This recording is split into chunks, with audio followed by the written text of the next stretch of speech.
Essa história de começar pontualmente às 20h07, para mim tem bastante significado isso. Eu, contei para vocês, vou repetir de novo, até porque processo cognitivo repete, repete, repete, repetição, emoção e imagem.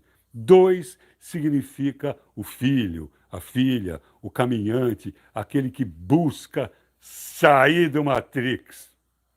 7 é o caminho. Este caminho, pelo menos este que eu quero apresentar, que pode ser um caminho bem eficiente para a gente chegar no 9, a consciência. Hoje é um dia bem importante para mim. Bem importante para mim.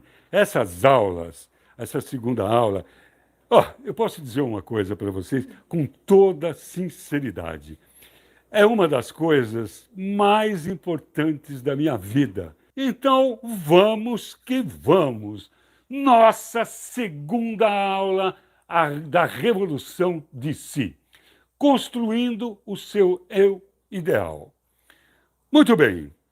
Para quem é este trabalho? Eu falei um pouco deste trabalho na primeira aula e quero reforçar um pouco mais. Eu coloquei aqui, para todos aqueles que querem sair da Matrix. O que é esta Matrix? Você não tem a obrigação de ter assistido esse filme. Para quem não assistiu esse filme, é um dos filmes mais interessantes que eu já vi na minha vida. E por incrível que pareça, eu sonhei com aquela situação do filme de que existia um lugar em que tudo era falso e que tinha um guerrilheiro, vamos dizer assim, que descobria que aquilo tudo era falso, era uma holografia.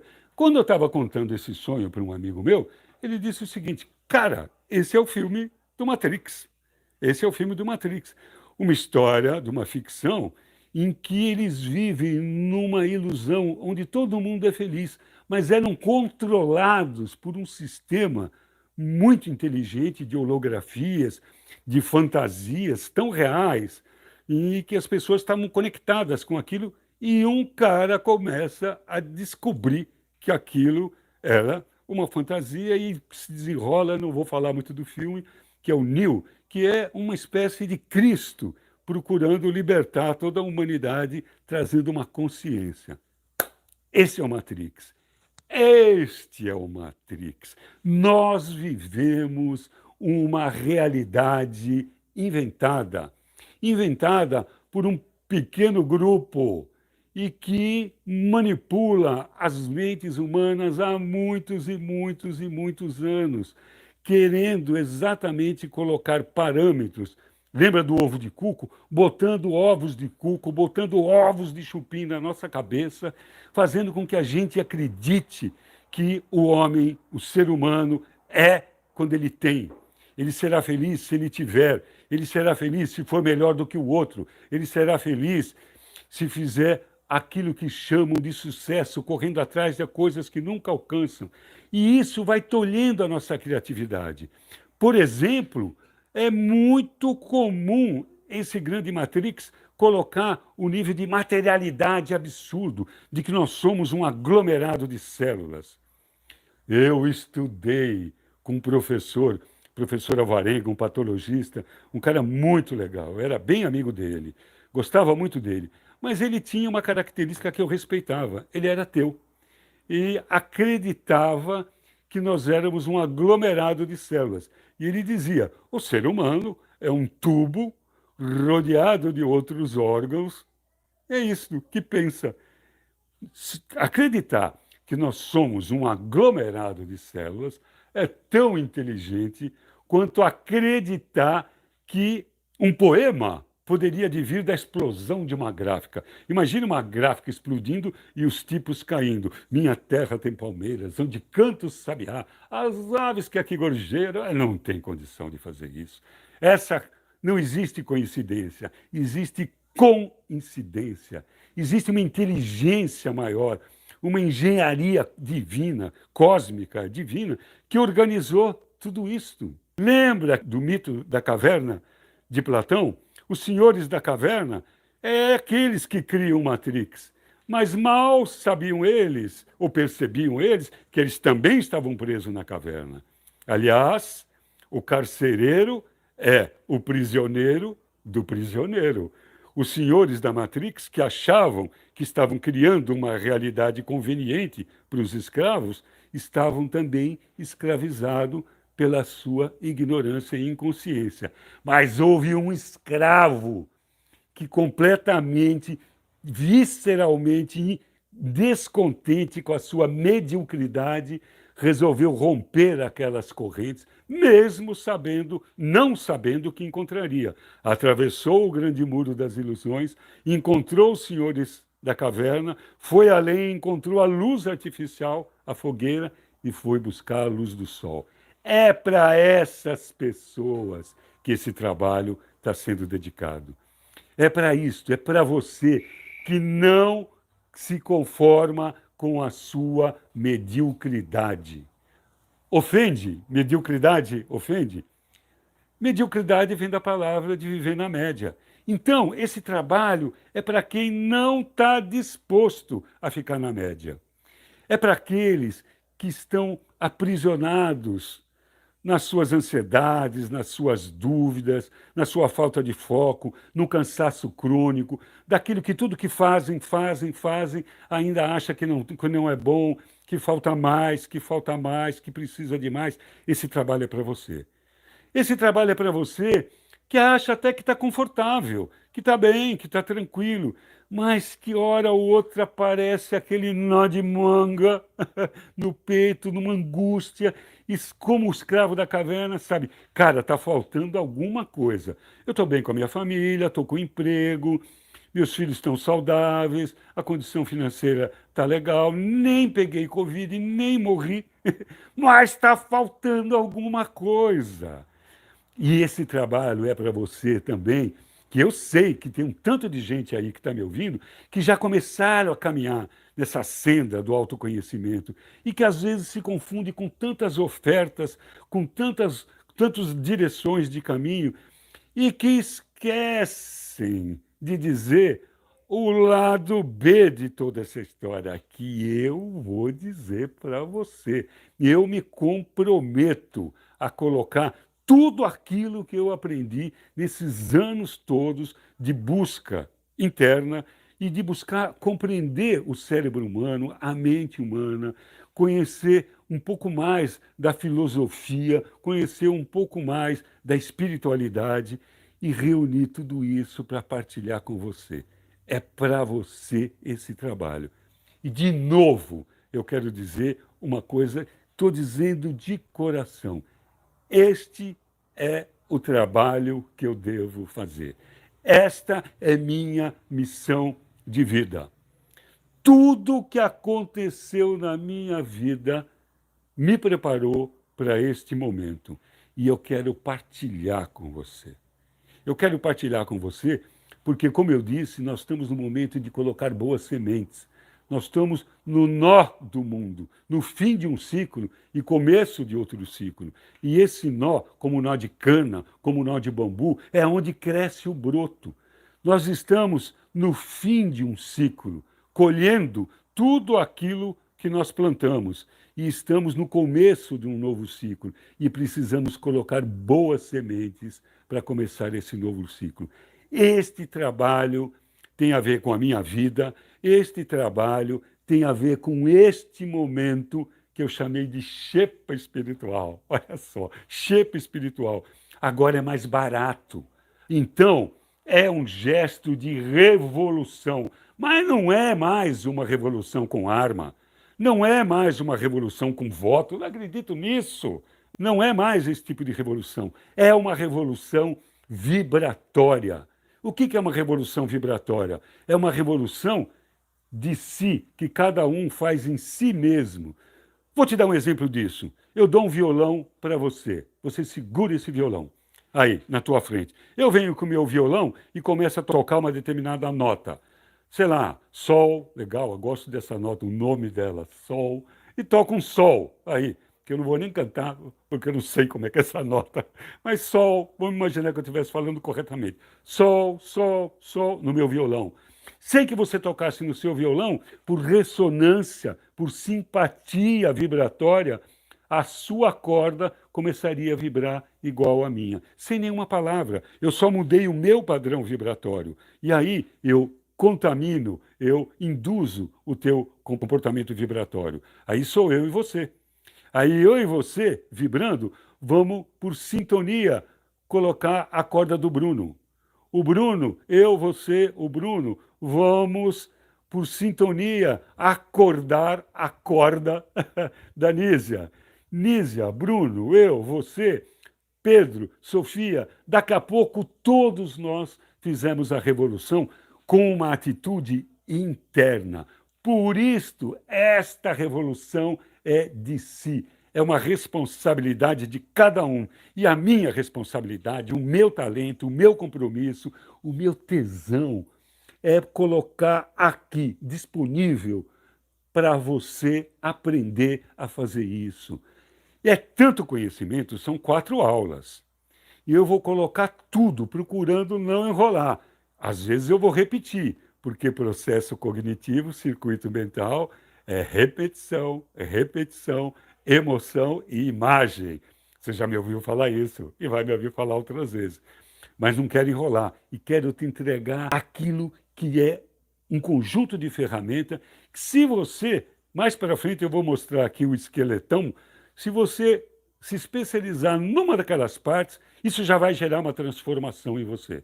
Eu garanto, eu me comprometo. Agora, se você vier comigo e nós conseguimos colocar todas esses pontos que nós vamos colocar aqui, vai virar uma máquina de transformação. E, claro, depois de tudo isso, eu quero ser bem transparente, porque as pessoas falam assim: nossa, eu tenho recebido mais um tanto de agradecimento, de mensagens muito carinhosas, e falam: cara, gratidão por você disponibilizar tanto conhecimento teu gratuitamente. É gratuito mesmo. E já tem anos. Quem me acompanha no canal do YouTube sabe que há anos eu produzo conteúdo e nunca pedi nada em troca e não vou pedir agora também.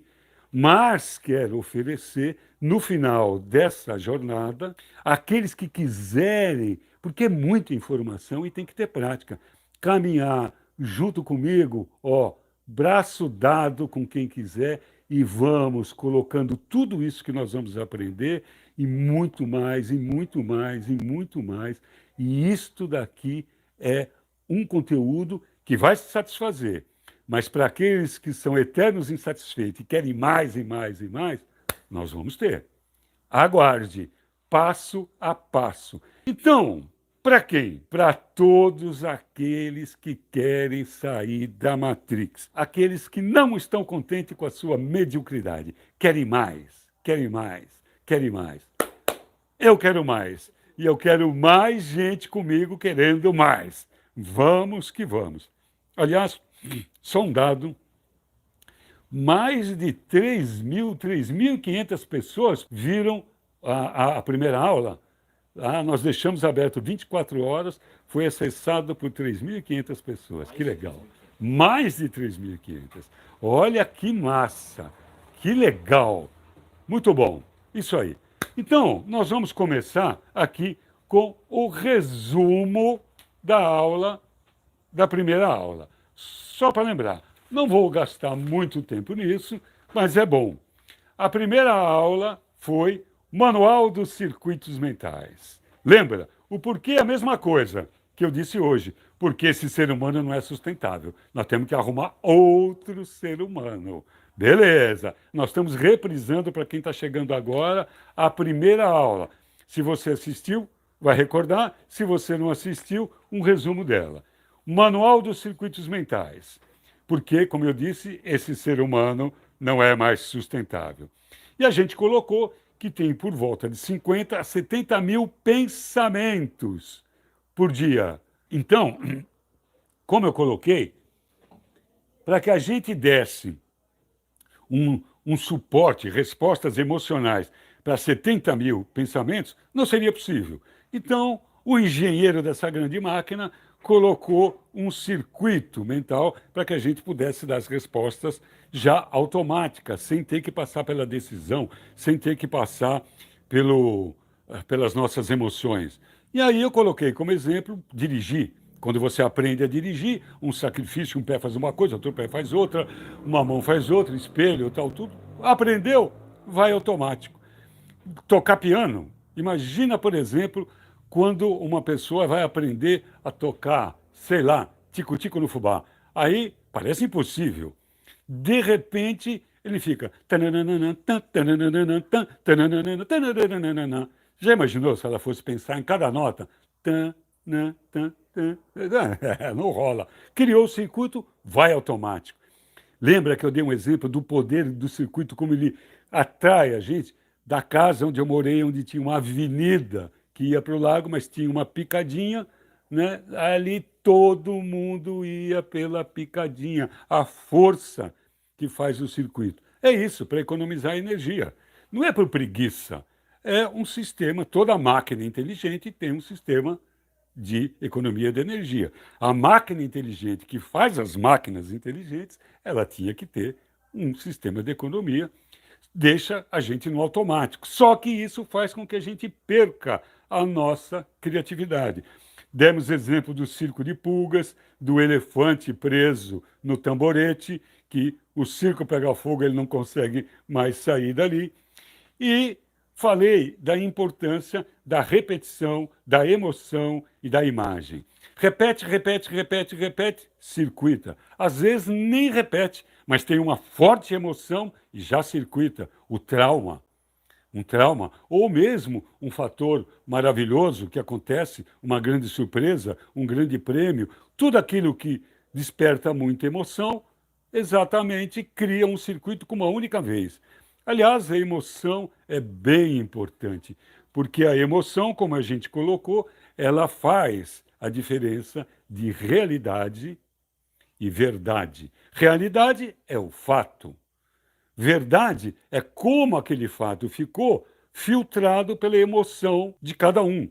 Tanto que um mesmo fato pode ter duas verdades, três, conforme o número de participantes. E o que realmente importa é a verdade, porque é a realidade que ficou dentro de mim.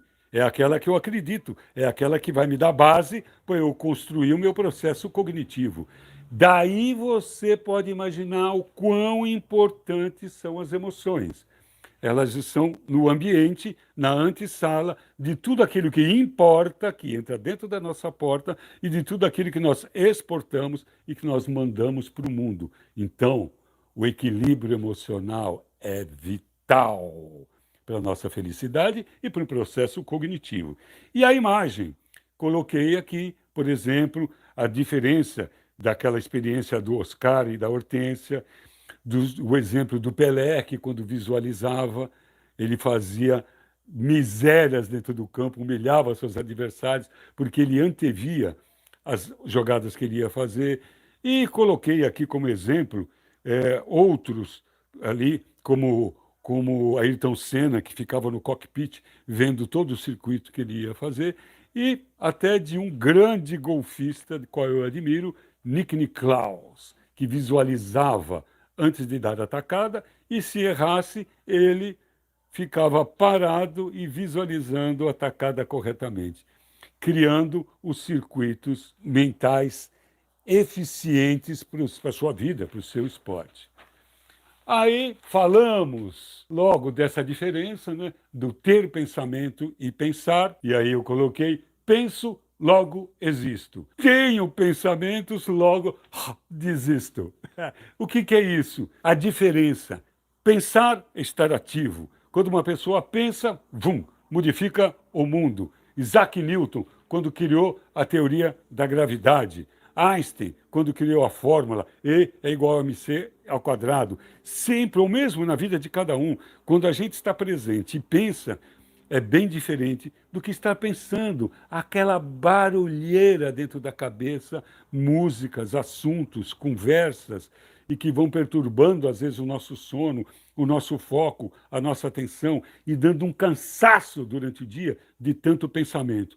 Por isso, já dei um spoiler aqui, que vai ser na próxima aula, que nós vamos ter um jeito de resolver isso, de acalmar. E até falamos, dando uma frase, né? Cabeça vazia, 3 pontinhos, o senso comum diria oficina do diabo. Nada, cabeça vazia, oficina divina. Porque quando a gente fala cabeça vazia, ficar sem pensamento, só de pensar e ficar sem pensamento, eu já estou tendo mais um pensamento. Então, é uma figura de linguagem, isso é coisa para monge de muitos anos de experiência esvaziar a cabeça. É como a gente faz esvaziar a cabeça, é deixar esses pensamentos opacos, difusos, e aí o pensamento importante pode ser separado dos outros e a gente examiná-los em todas as faces, e isso pode se chamar meditação. Dei o exemplo de vocês que, usando uma respiração, que nós vamos explicar direito, navegando do interior, horas e horas e horas e horas no barco, eu comecei a respirar, respirar, respirar, e de repente brotou de dentro do meu inconsciente um episódio lá do primário, onde eu fui humilhado por uma professora que não tinha ideia do que estava fazendo, porque se tivesse não faria aquilo com o menino. E ali despertou em mim um circuito, um personagem que não admite ser chamado de burro ou se sentir burro. Ser chamado de burro, às vezes, tá, então. Agora, quando eu me sinto burro, eu sofro pra caramba. Isso surgiu ali, um circuito ali. Então, repetição, emoção, e fiz uma pergunta. Será que nós podemos mudar o passado? Podemos. Podemos desinstalar velhos aplicativos, velhos circuitos? Podemos. Podemos atualizar aplicativos que estão em uso, mas que podem render mais? Podemos. E podemos fazer novos downloads? Podemos. E tudo isso eu vou provar para você que é possível. E hoje, o resumo da aula de hoje está tudo aqui. Isto daqui, ó, não se preocupe, é muita informação, eu estou repetindo, vou colocar mais um tanto de informações, um tanto de exemplos, e você fique bem atento, mas pode ficar tranquilo, nós vamos colocar a apostila falando disso. E essa live vai ficar também 24 horas, que você pode revê-la, vai ler as apostilas, e isso para tudo sedimentar essa quantidade de informações que eu estou te dando e quero continuar dando. E aí, nessa mesma velocidade, com esse mesmo entusiasmo, porque tem muita coisa que eu quero falar. Esse aqui é o esqueletão de todo o nosso trabalho. Ó, nós começamos aqui, ó. Circuito mental. Foi a primeira aula. Agora, nós vamos falar aqui, ó, construindo o eu ideal. Só que para construir o eu ideal, nessa aula, eu tenho que falar sobre o que são os eus periféricos. E desses eus periféricos, esses 3 que saem daqui. Na última aula, né, aqui depois, na terceira aula, nós vamos te dar esta ferramenta, essas 2 que estão aqui embaixo, que sem elas é difícil fazer o resto. Mas vamos dedicar um tempo especial para cada uma dessas coisas aqui. E no final, na última aula, a cereja do bolo, onde você vai ver que tudo isso está ligado e tem um sentido aqui nessa aula aqui, que é a última, que é o diário de transformação aqui. Mas, espera aí, faltou um negócio aqui. Lá em cima está o eu real. Esse é o porto. Este é o alvo. Esse é o local onde nós estamos mirando. Esse é o caminho. 2 é você. O 7 é tudo aqui. E o eu real é o 2 mais 7, é o 9. É a substância crística que cada um tem dentro de si. Quando nós chegarmos, e tudo isso é para chegar nesse ponto, nós estaremos prontos para nos unirmos à fonte Deus Pai, Deus Mãe, Criador de tudo que é. Mas temos o caminho. Esse é o mapa da mina. Isso é que eu quero partilhar. Então, nós estamos aqui, eus periféricos. Vou contar uma história, que é o seguinte. Uma pessoa morreu e ela foi ao céu. E quando chegou ao céu, Deus perguntou para essa pessoa: quem tu és? Aí a pessoa falou: eu sou o Wilson Gonzaga. Eu sou médico psiquiatra. Aí Deus perguntou: da barba, eu não estou perguntando qual é o seu nome. E não estou perguntando qual é a sua profissão. Estou perguntando quem é você. Eu sou o marido da Nísia. Eu sou o pai da Sofia. Eu sou amigo do Bruno, sou amigo do Pedro. Eu tenho um monte de amigos. Não perguntei com quem é você casado, o pai de quem você é, quantos amigos você tem. Quem é você? Aí o cara ficou lá meio, sei lá, sou eu. Aí Deus falou: é o seguinte, você vai voltar para a terra de novo, vai nascer de novo para responder esta pergunta. Quem é você? E eu posso fazer essa pergunta de outro jeito. Se tirar tudo que o mundo pode ver sobre você, o que sobra? Qual é a tua verdadeira identidade? Quem é você? De fato, essa pergunta precisa de muito e muitas, no meu sistema de crença, vidas até para a gente descobrir. Mas nós podemos começar a responder quem eu estou. E é disso que eu quero falar, dos eus periféricos. E utilizar os circuitos mentais para explicar isso. Então imagine você, eu já coloquei até, uma criança que nos seus primeiros 7 anos de vida, aliás, pense numa fase importante para a evolução, para a constituição da nossa personalidade. Vou falar dessa palavra, personalidade. São os primeiros 7 anos, aonde papai e mamãe, a figura masculina e feminina, são aqueles que dão os inputs das janelas do mundo. E se esse pai e se essa mãe agride, despreza, maltrata, essa criança vai criar um circuito de que não é amada, vai criar um circuito de que ela não é capaz para viver adequadamente naquele mundo. Criou esse circuito, ela vai criar um eu periférico. Bom, eu preciso colocar o seguinte: personalidade e personagem, essas duas palavras, vêm dessa raiz grega, etimologicamente, que é persona. O que significa persona? Intuitivamente a gente vai dizer pessoa.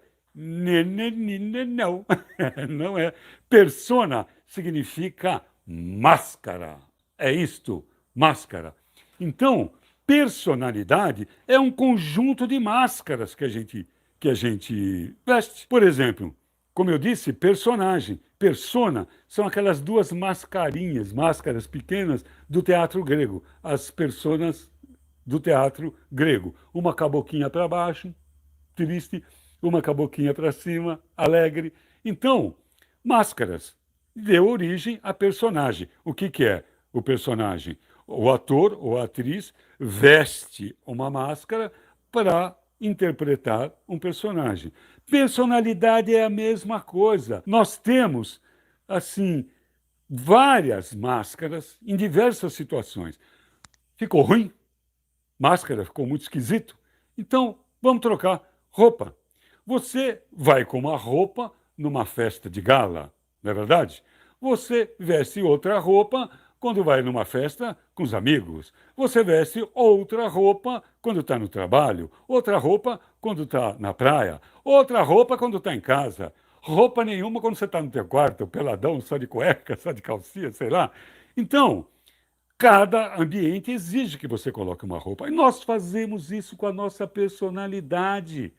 Não, se você disser, não, eu sou sempre o mesmo, eu vou falar, eu duvido. Prova para mim que você é um só. que você é uno. Uno, talvez aqueles guerreiros lá, os unos, eles eram unos.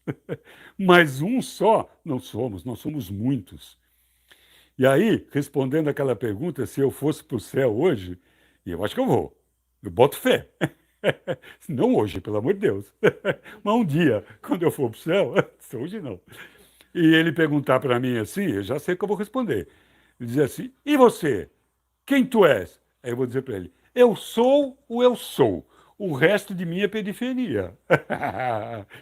Eu não vou responder completamente, mas pelo menos me safei que eu não sou, a minha identidade não estará mais nas personalidades. E é disso que eu estou falando. Criamos as personalidades, somos um no trabalho, um em casa. Cara, lembra da água?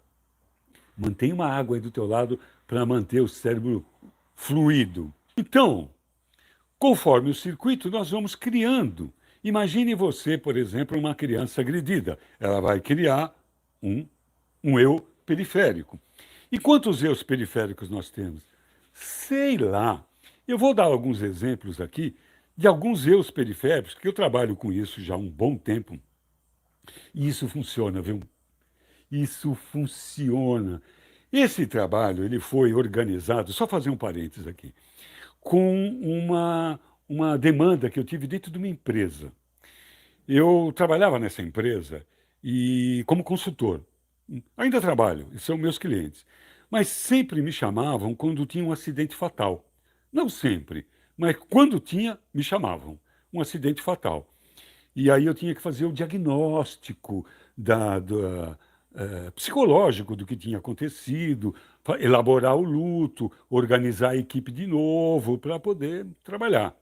Isso tudo começou. Lembra de uma plataforma da Petrobras que afundou, a P-36? Morreram 11 pessoas, a plataforma afundou. Eu fui chamado para elaborar o luto e conseguir reconstituir os pedaços daqueles que participaram daquilo.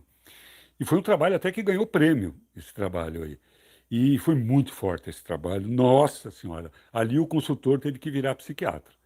E por conta desse trabalho, eu acabei virando, durante um tempo, uma referência de consultoria para pepino, quando tinham casos de morte e tal.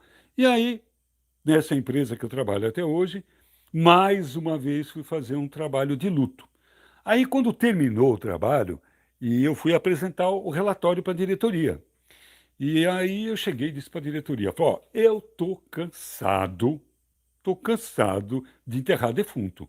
Vocês me chamam aqui para enterrar defunto, é um trabalho, e eu tenho certeza que se nós fizermos um trabalho preventivo, não de acidente do trabalho, não ficando dando técnicas de como usar a EPI, eu estou querendo 2 anos de ficar com equipe, sem crachás, quer dizer, misturando diretor, gerente, supervisor, chão de fábrica, todo mundo da regional aqui, que era a regional do Rio Grande do Sul, e eu quero 2 anos só falando de como se observar, como se conhecer e como se transformar.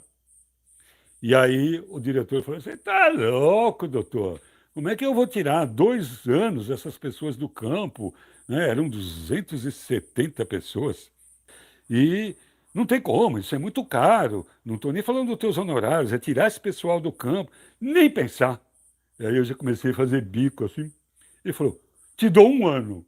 Eu, yes, bingo, 1 ano. E aí eu organizei esse trabalho para pessoas que não queriam, não tinham nem a menor cultura de autodesenvolvimento, de autoconhecimento. Eram pessoas que não pediram nada, que a diretoria disse, ó, vou chamar um psiquiatra aí para fazer esse trabalho com vocês.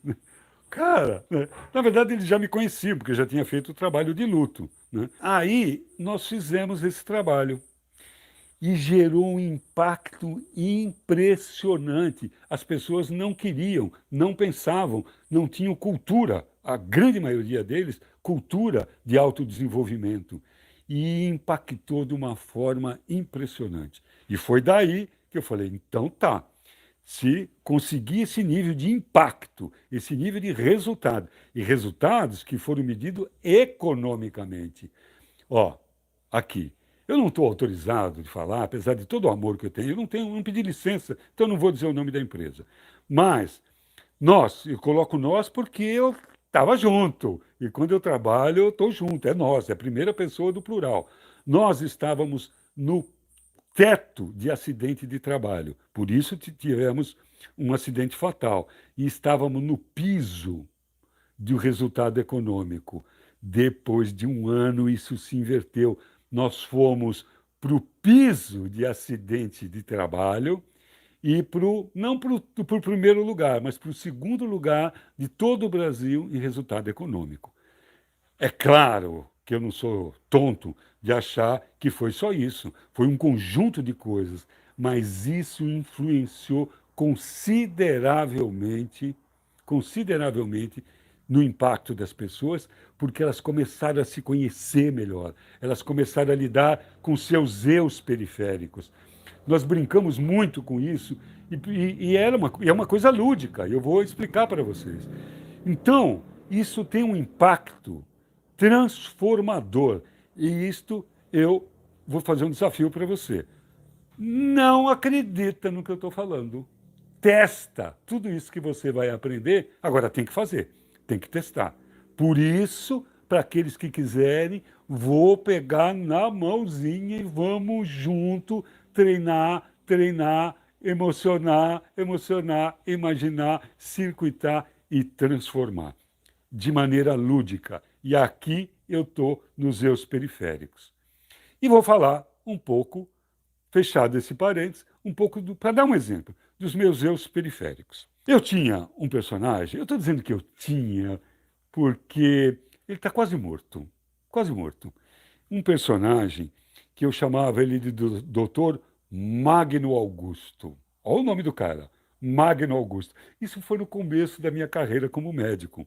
Eu comecei até a fazer carreira universitária, depois me decepcionei com o professor que eu tinha lá, mas eu era um cara que vivia em congresso e era, como eu gosto de falar, era bastante convidado e tal. E, assim, era muito vaidoso. Eu, por exemplo, dava uma palestra, por exemplo, tinha lá 300 pessoas na plateia, lá. E aí estava inspirado, aí todo mundo aplaudia. E tinha um cara que não aplaudia. Eu ficava preocupado com aquele cara que não aplaudia. E ficava assim, por que será que aquele imbecil não me aplaudiu? Ele não entendeu a minha mensagem? O cara era paraplégico às vezes. Ele não aplaudiu porque ele não podia se mexer, não podia levantar e tal. Então, era muita vaidade. Imagina o combustível que gasta um doutor Magno Augusto. Tem um personagem que ele me deu muito trabalho e quase me matou. É o Kid Bazooka. O Kid Bazooka é um guerrilheiro todo um camuflado, de coturno, com boina, e ele não tem revólver, não tem, ele tem uma bazuca pendurada nas costas. É um cara que estoura e ele não leva desaforo para casa. E, para vocês terem uma ideia, eu quase morri por conta desse cara. Olha só, eu estou falando Kid Bazooka, eu estou falando este cara, e estou falando de mim. Essa é a técnica da personagem, a gente descola da gente, dissocia da gente. É o Kid Bazooka, ele tem uma forma, ele tem um uniforme, ele tem uma cara que não tem nada a ver comigo. É o Kid Bazooka. Mas, na minha vida de estudante, por conta da minha personalidade, era líder estudantil. E houve uma época que nós fizemos uma greve. E eu, como era presidente do diretório acadêmico, era líder estudantil, era a bucha de canhão. Era o cara que aparecia, que fazia os discursos e tal. E era um momento do governo militar.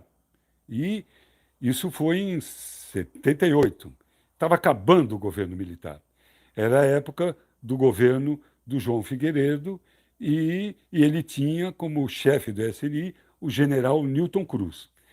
E esse general Newton Cruz, assim, por conta dessa greve, eu fui detido, fui preso lá e fiquei algumas horas preso, mas como era líder estudantil, não tinha como sumir comigo. E eu ficava desafiando. Era lá um cara que depois eu fui saber que ele era do SNI. Era um coronel da Polícia Militar e ele me prendeu lá um tempo lá. Bom, e aí passaram os anos, passaram os anos não, passou um ano. E aí eu estava na inauguração do hospital. E o presidente João Figueiredo iria inaugurar o hospital. E veio com seu general, chefe do SNI, general Newton Cruz. Lembra dele? Aquele cara do Rio Centro. Era um cara truculento pra caramba, o cara. Bom, general do Serviço Nacional de Inteligência. Então, esse estava a inauguração e eu tinha bolado, tinha feito com o meu grupo do diretório acadêmico um protesto para fazer um repúdio. Olha só que atrevimento, um repúdio para o presidente João Figueiredo, porque eu sabia que ele ia passear no Hospital Velho e ia conhecer a UTI. Eu fiquei sabendo disso. E aí eu comprei o plantão, fui para dar plantão para poder não deixar o presidente entrar. Mas ele tinha o serviço de inteligência que ficaram sabendo. E os meus companheiros ali de diretório acadêmico afinaram, ninguém quis. Eu falei, eu vou sozinho. E comprei o plantão que eu queria peitar o general Figueiredo. E ele não foi. Ele não foi. O meu anjo da guarda desviou o homem de lá. E eu estava, até porque eu gostava mesmo de trabalhar com urgência, com a UTI, e nisso, era o plantão acadêmico, eu estava no quinto ano, e estava todo mundo na festa de inauguração do Hospital Novo.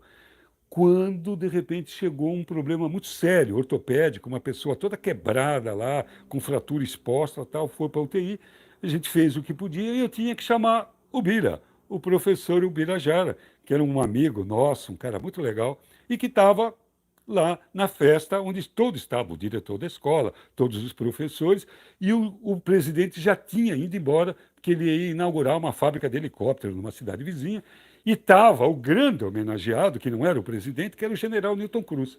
Aí eu entrei, e por ocasião estava havendo as eleições da chapa que eu participava da UEE. Eu era da UNE, era da UEE, e a minha chapa era o Mutirão, me lembro muito bem, e estava as notícias era que ela estava ganhando as eleições e eu estava muito feliz, acompanhando e tal. Bom, enfim.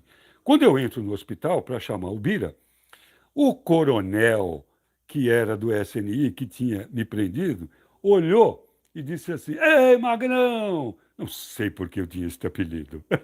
Ei, Magrão, vem aqui conhecer o general. Ai, ai, ai. Eu não podia ver um tijolo que eu já subia para fazer discurso. e, e era, assim, era o Kid Bazuca puro. Quando eu fiquei de cara a cara com o general do SNI, assim, todo mundo me conhecia, o diretor da escola falou: Nossa, vai dar ruim o Magrão e o general. E o general, ele pegou e disse: General, este é o Magrão, o cara que fez a greve o ano passado. Eu falei: o senhor está completamente enganado, não fui eu que fiz a greve. Foi um movimento legítimo dos estudantes, aquele linguajar, né, e tal. E aí o general perguntou assim para mim: Você está gostando da festa? Meio com esse tom de voz, assim. Eu falei: Que festa? A festa democrática dos estudantes se reorganizando agora com o movimento estudantil? Eu estou muito feliz que o mutirão está ganhando. Ele sabia de tudo. Ele falou: Você sabe que o mutirão, que a UNE, que a UEE são ilegais nesse país? Pronto. Eu falei, ilegal e ilegítimo é o poder dos militares e não sei o quê. Bom, o cara não acreditou que eu falei isso para ele. Ele começou a gritar e me chamar de barbudo. E aí eu virei para a plateia que estava em silêncio e falei assim, é essa truculência que governa o nosso... E quando eu fui olhar para ele, ele, bom, me deu um murro no peito e eu não consegui cair no chão, porque várias pessoas me seguraram, a quantidade de segurança, virou briga de bar. E o cara saiu e foi gritando, barbudo, barbudo. Bom, acabou a festa. Puseram o cara num Galax preto com o ordenança dele lá, né? O cara, o tal do coronel, que tinha provocado aquela treta, E junto com o diretor da escola, que era amigo. Sabe o que ele era amigo? O diretor da escola era um proctologista. E eu vou me vingar. Operou a hemorroida do general, eles ficaram amigos. É verdade, ele conseguiu toda a verba para construir o hospital escola. E aí, anos depois, olha só, anos depois, eu já médico, psiquiatra, eu fiz parte do Conselho Federal de Entorpecentes. E o diretor da minha escola, ele fazia parte do Conselho Federal de Educação. E um dia nos encontramos no aeroporto, porque as reuniões dos conselhos eram quase sempre na mesma época. E coincidiu ali. Nos encontramos no aeroporto, ele estava com um conjunto de outros professores lá. Falou, Magrão, Magrão, vem aqui, vem aqui. Eu, de fato, era amigo do diretor. Eu o respeitava, ele tinha um respeito, porque eu era um bom aluno, mas era marrento até onde dava. E era líder estudantil, e a função do líder estudantil é ser marrento e lutar pelo direito dos estudantes. Aí ele começou a dizer, e ele me contou anos depois, ele falou, você não sabe o que aconteceu quando acabou a festa. O general Newton Cruz batia no relógio e dizia assim: 6 horas da tarde, eu quero esse diretório acadêmico explodido. 6 horas da tarde. E esse barbudo morto. E aí o ordenança desse falou: general, não tem como. Mais de 300 pessoas testemunharam isso. Ele é líder estudantil. Se ele for morto, e não dava. Era a época da abertura lenta e gradual do Figueiredo. O Miguel Arraes já tinha voltado, os exilados todos já tinham voltado, estavam preparando as diretas já. Um levante estudantil naquele momento ia dar um problema sério. Foi o que salvou a minha vida. E, bom, tanto que eu estou contando essa história. Este é um personagem, o Bazuca. O Bazuca. Um cara que não levava. Ele está muito arrefecido, ele está muito mais tranquilo. Um personagem. Um personagem. Depois disso, eu fiquei durante 6 meses com o guarda-costa do SNI, andando onde eu ia. Era um moleque, um menino, não fazia mal para ninguém, só era bocudo. Mas olha só o capricho do governo militar da época, colocou um cara treinado que andava junto comigo e ele não escondia uma 45 que ele tinha. Teve uma, teve uma vez que eu já tinha tomado umas cervejas lá no Boa, o Boa Vista, um, um bar em Santos. E aí, quando eu saí do banheiro, saí com 2 chopes e sentei na mesa do cara. Falei, já que você vai ficar junto comigo, vamos tomar um chopp juntos. E aí ele deu uma mostrada na 45, eu já estava chutando, eu vou mijar no cano desse revólver. Eu fiz uma menção de fazer um gesto com a mão, a próxima cena eu estava no chão com o cara com o pé no meu pescoço. Assim. Falei, cara, era brincadeira. Os caras muito bem treinados. Mas para você ver a ideia, né, do governo perdendo tempo com um moleque marrento. Esse era o Kid Bazooka. Olha o risco que eu corri. Um personagem. Um personagem que hoje está muito mais arrefecido. Hoje ele ameaça no trânsito, às vezes assim, e mesmo assim respira e entra outros. Eu tenho um personagem de que eu gosto muito, porque não tem personagem só negativo, que é o Bento. O Bento é o que acorda antes do sol para receber o sol. O Bento foi o cara que criou a Blusa Associação Beneficente Luz de Salomão, que adora os desvalidos, que gosta de morador de rua e que é um cara legal, mas também é um personagem.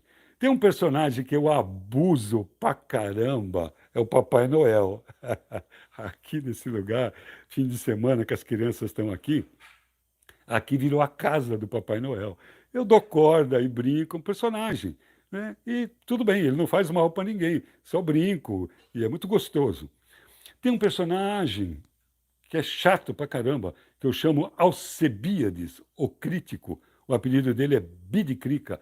É o cara que chega e vê tudo que está errado. Num piscar de olho, ele já vê onde é que estão as coisas fora do lugar. E, e é difícil trabalhar, porque eu tenho um nível de exigência, a Anísia já sabe disso, tem que estar...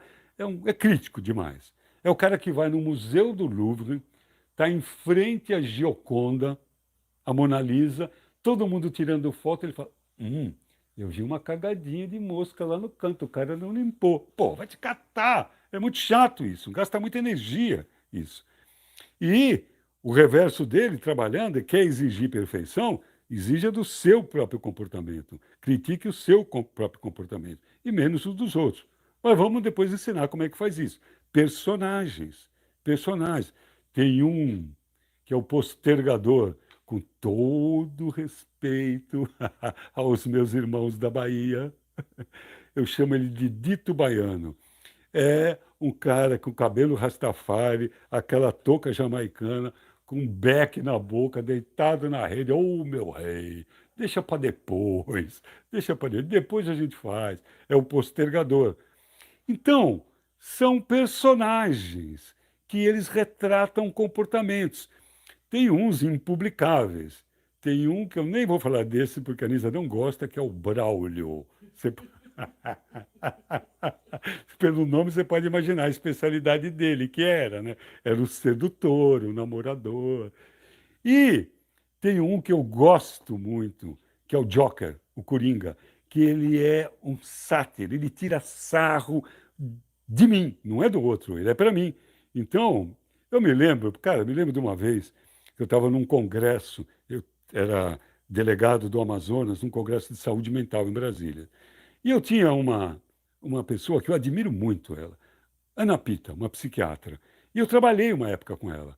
Eu tinha um papel dentro da Secretaria de Saúde no governo Quércia. Eu era coordenador de um projeto que chamava Saída, Sistema Integral de Saúde. É um negócio que trabalhava com droga, não lembro agora o que era a sigla. Eu fazia muitas reuniões na época que a gente estava implantando no Brasil os CAPs, com a reforma psiquiátrica. E a Ana Pita era uma das grandes mentoras da reforma psiquiátrica brasileira e uma das grandes mães dos CAPs. E eu tinha algumas reuniões com ela, porque a minha parte era essa questão de drogadição, de dependência química e tal.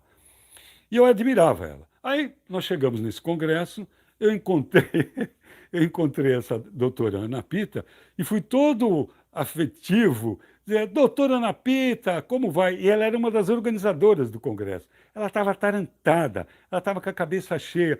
Ela olhou para mim e falou, oi, eu te conheço. E aí o doutor Magno Augusto se instalou. Como que ela não se lembra do inesquecível Dr. Wilson Gonzaga? E ela, toda ocupada, tal, tudo, me deixou falando sozinha, porque alguém falou com ela, estava para começar o congresso, ela era uma das organizadoras. No momento em que eu comecei a ficar ofendido, eu não. O doutor Magno Augusto aparece na minha frente, o Joker, com a mãozinha na cintura e fala, e o doutor Magno Augusto ficou triste porque esqueceram do inesquecível doutor Wilson. Na hora, caiu a ficha, dizer, cara, que vexame, né? Vexame comigo mesmo, porque tudo isso aconteceu do lado de dentro das minhas costelas. Esse Joker, ele aparece sempre para tirar sarro da minha cara, me derrubar e me despertar para o personagem que está ali. Estou explicando para poder você ver como é que você vai fazer aqui também. E outros. Né? Eu me lembro de uma palestra que eu dei, enfim. Já dei muitos exemplos aqui, porque eu não vou falar do Braulio aqui, que senão minha mulher vai ficar brava. E já nem existe mais o Braulio, viu, meu bem? Pode ficar tranquila. Que agora eu só tenho olhos para você. Ou personagem. Mas tem também. Falou, você só está falando mal? É. Eu falei do Bento, tem o Oruak, que é o mago de 1000 anos, é o cara que estuda o hermetismo, é o cara que trabalha e cria e faz vários rituais que várias pessoas já passaram e se transformaram por esses rituais. Assim, várias e várias estudos, mirabolâncias do mundo mágico, magia hermética, exorcismo. Esse é o Orok, o mago de 1000 anos. É um personagem que trabalha com limpezas na casa dos outros e que trabalha sempre com doação. E esses são personagens bons. Mas muito bem, esses são os meus eus periféricos. Então, é bem importante que você comece a pensar quais são os seus eus periféricos. O truque é o seguinte: eu dou um nome a eles, que não é meu, não é o Wilson o nervosinho, o Kid Bazooka. Não, Kid Bazooka é ele. Eu separo de mim para ficar mais fácil de observar.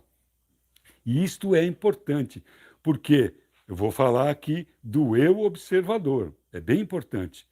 E separa, dá um nome. E colocando as características dele, brinca, tira sarro, coloca o nome que você quiser, mas separa de você. E aí, conforme as suas características, positivas e negativas. Mas quem é que vai perceber esses personagens? Este cara aqui. Aqui, os periféricos são todos aqueles que a gente pode ter. Aí eu coloquei o eu observador, o sombra e o eu ideal, que é o motivo dessa aula. Só que eu só posso falar do eu ideal se a gente entender o que são esses eus periféricos. Se a gente entender que nós temos que instalar o eu observador. Tudo isso não é invenção minha. Aqui tem vários autores, aqui tem vários conhecimentos agregados, desde o conhecimento do funcionamento cerebral, até grandes filósofos, até grandes buscadores da consciência. Essa técnica, por exemplo, nesse momento dos eus periféricos, eu estou falando, por exemplo, de Gurdjieff. E o Gurdjieff chamava o eu observador de mordomo. Quem que é o mordomo? Para nós, essa palavra, mordomo, não tem muito sentido.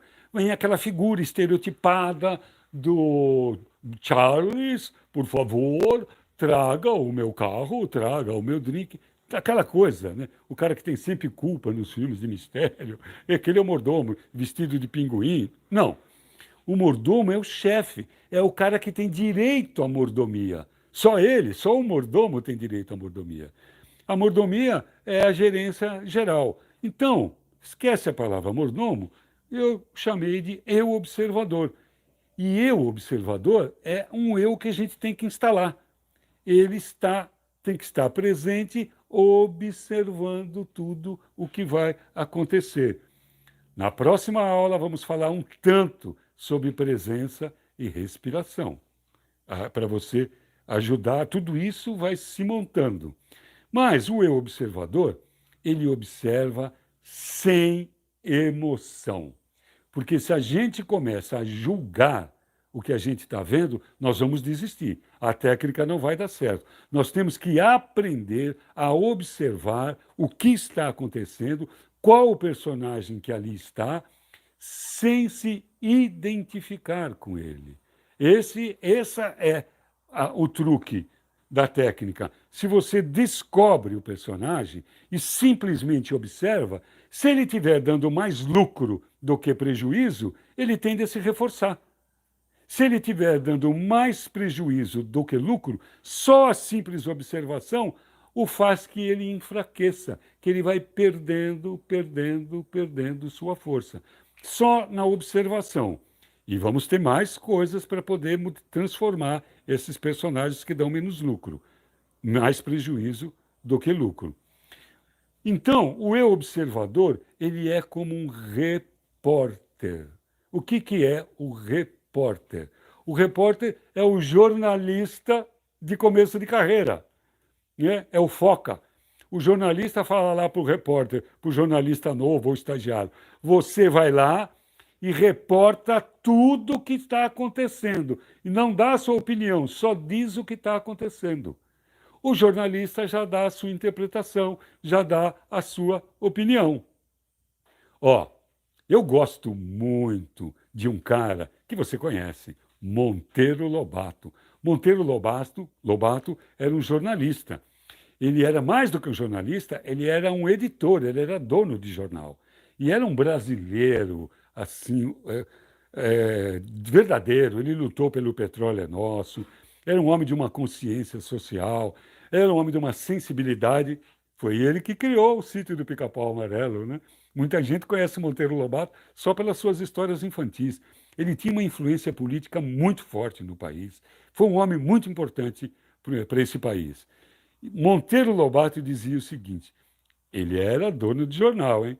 depois do advento da imprensa, não existe mais opinião pública, existe opinião publicada. Olha só, depois do advento da imprensa, não existe mais opinião pública, existe opinião publicada, isto é, forjada, colocada com uma intenção, com uma interpretação, muitas vezes a interesses do Matrix, fazendo com que a gente acredite que aquilo é verdade.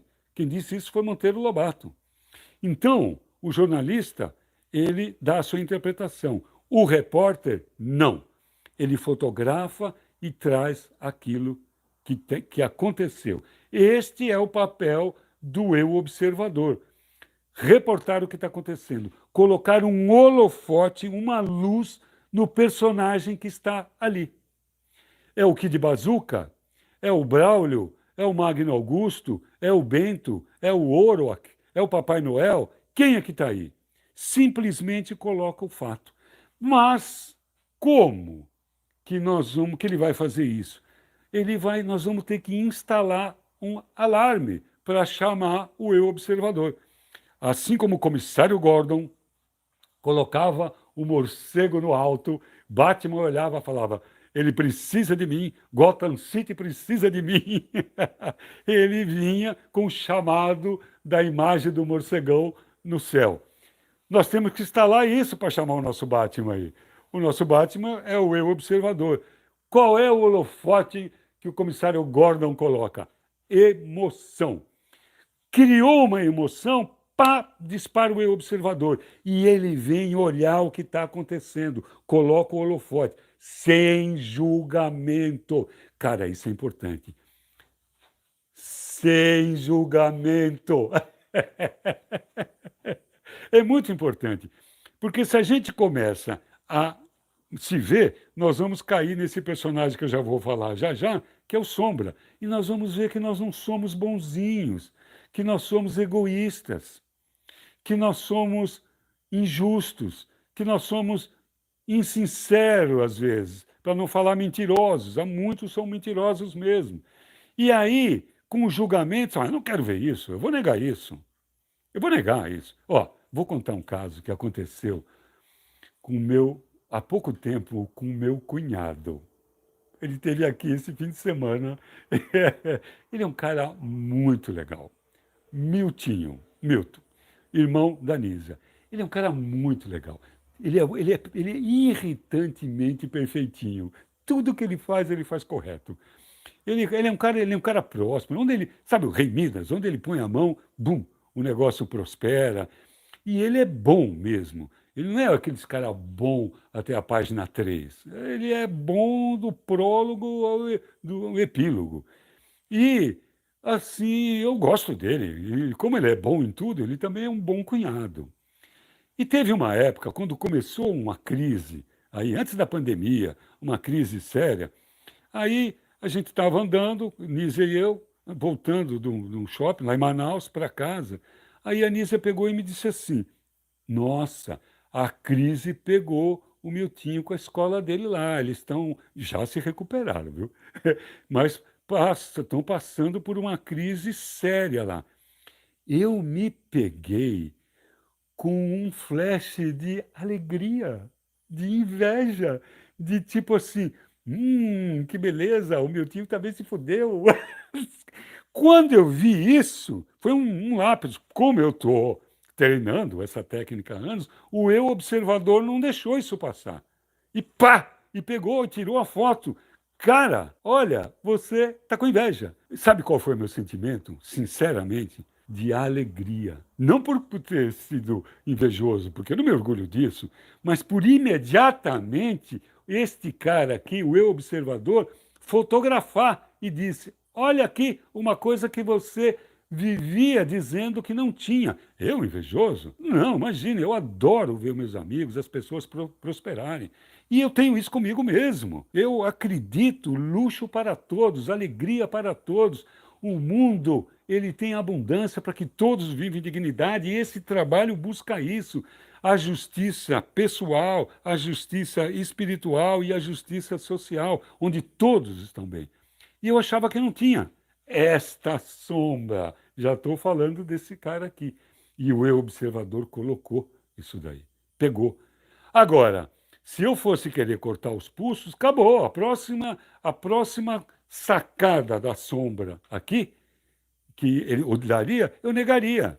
E olha, a sombra.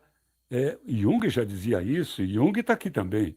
Gustav Jung está aqui também. A sombra é uma coisa que todos nós temos.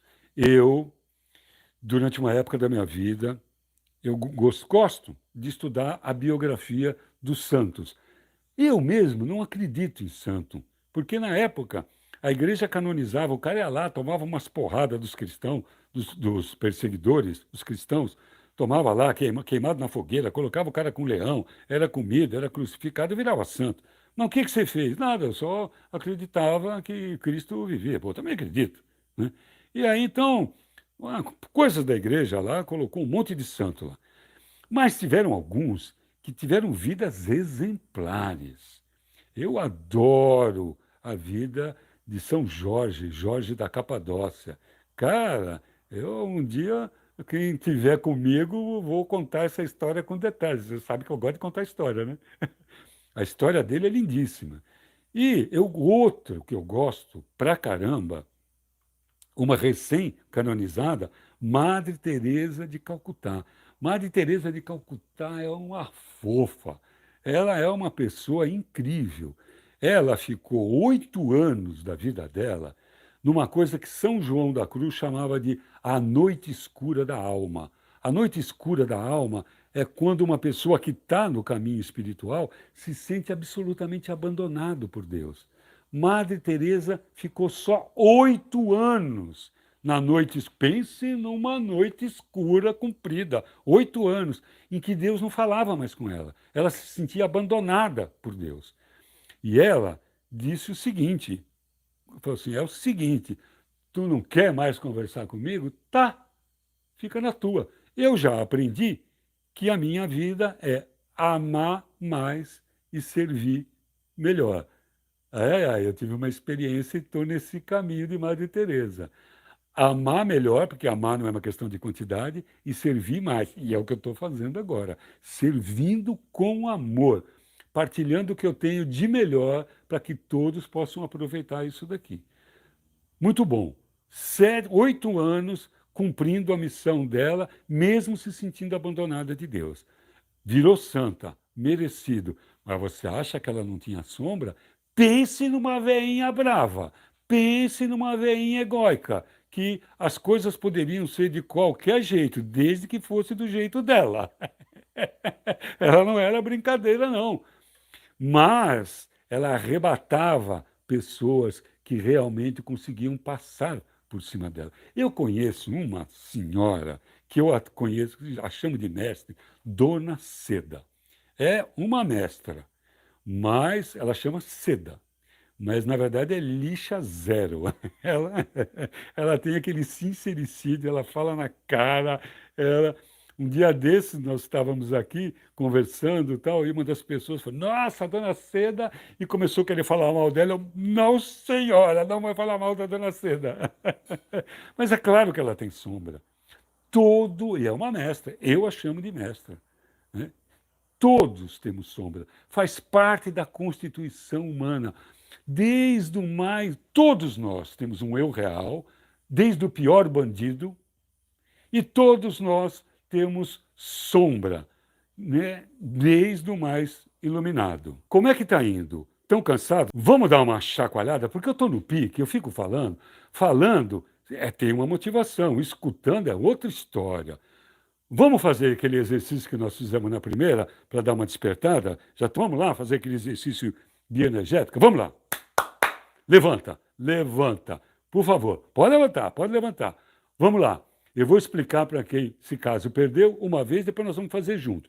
Eu vou bater com o lado de dentro das pernas, tá? E desce, sobe, e depois apertar o bigode aqui 5 vezes. Vou fazer uma vez, ó.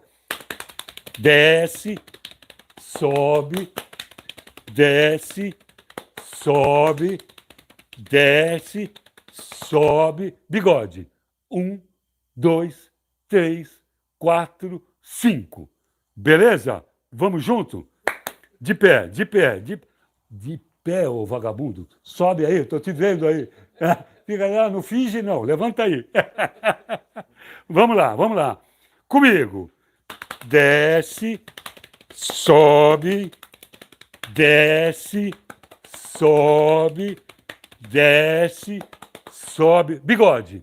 1, 2, 3, 4, 5. Os homens, bem cuidado quando sobe aqui perto do órgão vital, tá bom? Vamos lá, de novo. Desce, sobe, desce, sobe, desce, sobe. Bigode. 1, 2, 3, 4, 5. Ei, dá uma chacoalhada. Pode chacoalhar muito aqui a varanda, você nem cai o spot. Vamos lá. Chacoalha, chacoalha. Boa. Ai, show, preguiça. Bueno, valeu? Aí, chacoalhou? Muito bom. Vamos lá. Tomar uma água aqui, dar uma hidratada e vamos falar da sombra. Isso é muito importante. Eu vejo, para falar a verdade, estou cansado de ver propostas de cursos de autodesenvolvimento, de consciência, e que imaginam luz, e chamam anjos, e fazem rituais. Legal pra caramba. Mas esquecem disso. Esquecem de que nós temos que olhar para a nossa sombra. Se você quer uma transformação real, duradoura, definitiva, tem que dar muita atenção para esse eu periférico. É um eu periférico. Mas eu destaquei porque ele é muito importante, porque todos nós temos. E, ó, a sombra tem 2 filhos diletos. Tem um monte, mas 2 filhos preferidos. Um dele é a justificativa e o outro é o auto-engano. O auto-engano é um negócio muito sutil, porque a gente usa o argumento perfeito. Quando eu vou enganar o outro, cara, eu posso cometer umas gafes, posso não conseguir, posso errar, mas quando quero enganar a mim mesmo, eu vou usar os argumentos que eu quero. E fica muito fácil o auto-engano. E o auto-engano é o irmão gêmeo da justificativa. Não, não, isso aconteceu porque. E justifica. E justifica. Justo fica. Se justo fica, não vai transformar nunca. Então, o eu observador tem que marcar feito beck de fazenda, aqueles beck bruto, a sombra. Por olhar, enxergar, não deixar passar. Como eu coloquei meu exemplo pessoal aqui, de sentir inveja do meu amado cunhadão. Pá, foi um momento, foi um impulso. E o observador não deixou, falou, opa, e isso, e coisas que a gente faz no dia a dia. E é um trabalho do lado de dentro das costelas. Primeiro que você não vai pagar vexame nem mico, porque todo mundo tem sombra. E segundo, que você percebeu, você não precisa publicar. Sabe? Você não tem que chegar, colocar no Instagram, fazer um post das suas besteiras. Não, ninguém faz isso. Mas você não pode esconder de você mesmo. E eu, observador. Sombra. E aí tem uma coisa que é muito interessante. Quando a gente fala sombra, tem 2 compreensões aí. Uma delas é o que a gente chama de mal que vive aqui dentro. É mesmo. A agressividade, a inveja, o orgulho, o egoísmo e aquelas coisas que não são do bem mesmo. Mas tem um jeito também de perceber a sombra como um controller. O que é um controller? O controller é um cara de nível gerencial de uma empresa que conhece todos os processos da empresa, ele é um gerente, e que todo mundo se submete a ele. Ele não tem uma equipe, ele conhece todos os processos e ele fica olhando aonde é que está vazando o recurso. Então, ele está vendo que, por exemplo, a produção está deslocada, está um pouco longe do almoxerifado, que também logisticamente está ruim para a expedição do caminhão. Então, ele fala, peraí, Nós estamos gastando recursos aqui e ele coloca uma proposta inteligente para gastar menos energia. O sombra, ou a sombra, às vezes funciona como controller. Por exemplo, eu decido que. Ah, não, deixa eu contar para vocês. Lembra lá nas lives em que eu falei, vamos pegar um exercício de vontade e vamos pegar de uma coisa que a gente gosta muito só para exercitar a vontade. Como diria Cazuza, nadando contra a corrente, só para exercitar. Isso é um exercício de vontade, de fricção, torneira e ralo. Vamos fazer alguma coisa para deixar de fazer, criar um sacrifício para poder chegar um dia no sacro ofício. Lembra do exercício de vontade? Eu fiz um. Deixei de tomar Coca-Cola. Eu adoro Coca-Cola. E exercício de vontade. Então, as testemunhas aqui, que eu falei, eu não vou beber mais Coca-Cola.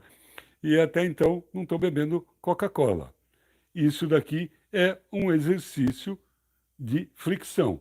A sombra fica todo o tempo querendo impedir esse exercício. Por exemplo, a pessoa vai parar de fumar. Quero parar de fumar. Aí o que, que acontece? Vai parar de fumar? Aí começa a ficar irritado. Começa a ficar irritado. Começa a dar coice na sombra. Começa a brigar com a mulher. Começa a brigar com todo mundo. Com o marido e tal. Aí vem a sombra e fala, pô, olha aí. Tu tá virando um cavalo. Cara, você está dando coice em todo mundo. Que agressividade por conta desse cigarro. Pô, você já não faz um monte de coisa na vida. Agora vai deixar de fumar um cigarrinho? Pô, para com isso. Esse negócio não está te fazendo bem. Pronto. Ela está, na verdade, querendo economizar energia, porque precisa de muita energia para parar de fumar, para parar com o hábito. E aí ela vem na tentativa de encolher, ou melhor, de economizar a sua energia e vem boicotando. Então, nem sempre ela tem o mal. Às vezes, ela boicota o teu progresso. Então, pode saber quando começar os exercícios começarem a fazer sentido e você necessitar para colocar toda essa máquina para funcionar, exercitar, vai vir a preguiça, vai vir. Vou dar um exemplo mais simples. Começar a fazer ginástica. Começa a fazer ginástica, exercício, acordo não sei que hora da manhã para fazer isso, para ali, para lá. Bom, e aí, de repente, um dia chove, hoje eu não vou e tal. Aí desmonta todo o esquema. Quem que está agindo? O sombra. E a gente precisa entrar em contato com ele, acolher a sombra, não no sentido de passar a mão e reforçar a sua atividade escura, a sua atividade sombria, mas acolher sabendo que isso é uma parte de nós, é um personagem, ele é um eu periférico. E se nós queremos exterminá-lo, nós precisamos iluminá-lo. E para iluminá-lo, precisamos saber onde é que ele está, precisamos focar nele. E quem vai fazer isso é o eu observador. Negou a sombra, é que nem aquela história que fala do diabo, né? O diabo adora que as pessoas não acreditem nele. Porque ele pega mais fácil. Nem concordo com isso. Minha noção de diabo é diferente disso aí. Mas é isso. A sombra, ela adora achar que o outro não perceba, que acha que ela não existe. Então, aqui o eu observador, a gente implanta, aqui a sombra precisa colocar foco aqui. Na apostila de amanhã, nós vamos colocar um exercício que se faz com a sombra, que é bem divertido. Aliás, é o seguinte, quem disse que para a gente evoluir tem que sofrer? Tem que trabalhar, tem que colocar energia, mas pode ser divertido. Eu não sei se eu já falei, mas se eu não falei, vou falar. Se eu já falei, vou falar de novo. Eu sou 2D. 2D? Nós já estamos no 5G, o cara é 2D. 2D. Dedicação e diversão. Tem que ser divertido, porque senão fica muito chato. Então isso pode ser divertido. Especialmente se a gente tem a coragem que o Pinóquio teve de mergulhar dentro de si e enxergar a nossa sombra. Quando ele foi engolido pela baleia, era o momento da sua solidão de encontrar com a sua sombra. Quando Cristo foi para o deserto, naqueles 40 dias e 40 noites, mergulhou dentro das suas sombras, que ele também tinha, e aí iluminou. Isso é uma história comprida. Pergunta. Vamos lá. O nosso ego e nossas personas, qual a relação? Cada persona tem um ego ou um ego para todas? Ó, perguntou? Agora vou responder. A coisa mais inteligente que eu já vi sobre o ego foi deste cara que criou essa técnica aqui, Gurdjieff. O Gurdjieff dizia que, assim, o exemplo de uma avezinha. Ela nasce num ovo. O ovo é o ego. Sem o ego, a ave não existe. Então, a avezinha se desenvolve dentro do ovo. Chega um determinado momento, de dentro para fora, não é alguém que vai quebrar o ovo, porque se fizer isso, vai matar a avezinha. Com a sua parte mais dura, o seu biquinho, a avezinha começa a quebrar o ego, quebrar o ovo.